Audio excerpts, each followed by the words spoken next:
যুব সম্প্রদায়ের উৎপাদনশীলতা বাড়াতে ডি8ভুক্ত রাষ্ট্রগুলোর মধ্যে নতুন প্ল্যাটফর্ম তৈরির আহ্বান জানান মিশরের রাজধানী কায়রোতে ডি8 সম্মেলনে দেয়া ভাষণে বলেন উদ্যোগটিকে স্বাগত জানাবে বাংলাদেশ। সেই সাথে 2025 সালে প্রথম মাল্টি স্টেক হোল্ডারদের সভার আহ্বানও জানান। পারস্পরিক অর্থনৈতিক সহযোগিতা জোরদার করা এবং রাষ্ট্রগুলোর মধ্যে টেকসই উন্নয়নের জন্য একটি অভিন্ন রূপরেখা তৈরির লক্ষ্যে উন্নয়নশীল 8 দেশের জোট ডি8 সম্মেলনের 11তম শীর্ষ সম্মেলন।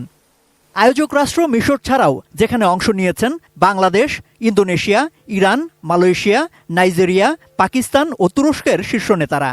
সম্মেলনে দেয়া ভাষণে স্টার্টআপ, ব্যবসা, অর্থায়ন, সর্বোপরি যুব সম্প্রদায়ের উৎপাদনশীলতা বাড়াতে ডি8ভুক্ত রাষ্ট্রগুলোর সরকারের প্রতি নতুন প্ল্যাটফর্ম তৈরির আহ্বান জানান। পরবর্তী প্রজন্মকে ভবিষ্যৎ অর্থনীতির নেতৃত্ব দিতে সক্ষম করে গড়ে তুলতে ডি8ভুক্ত রাষ্ট্রগুলোকে তাদের শেখার প্রক্রিয়াকে নতুন করে উদ্ভাবনের আহ্বানও জানান